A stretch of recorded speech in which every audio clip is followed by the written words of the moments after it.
Let's move to West Africa now, where nations are beginning to close their schools, airports, and enforcing quarantine measures. Our health reporter Charles Ngbolu joins me now from Lagos. Charles, Burkina Faso has just confirmed its first death, while Gambia has its first case. What more can you tell us? Yes, Peter. Sadly, the victim in Burkina Faso is the Vice President of Parliament, Rose Maria Compaore. She also had an underlying health problem.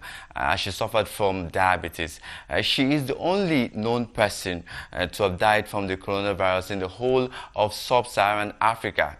In the Gambia, the health minister, Amadou Lamine Samathe, in a televised statement said that officials had confirmed an infection in a young woman who recently traveled from the United Kingdom.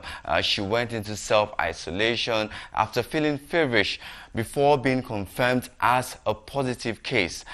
All passengers who came in contact with her on that flight are now being traced and will be put in isolation. But the experts are warning that already the strained public health systems in both countries could easily become overwhelmed. Peter.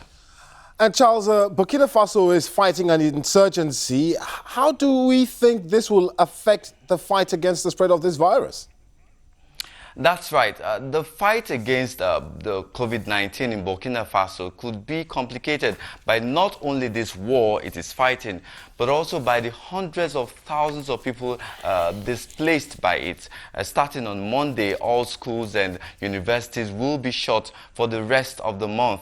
Authorities have also banned gatherings of more than 50 people, leading to large events such as concerts and football matches being postponed or cancelled. The country has so far registered 7 cases of COVID-19. But then NGOs fear many cases could go undiagnosed in a country whose healthcare system has been gutted by conflict.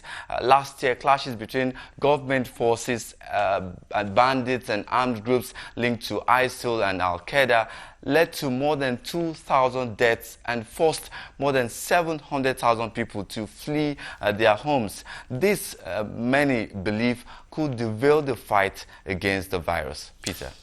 Charles Ngbolu in Lagos telling us about the latest from West Africa. Well,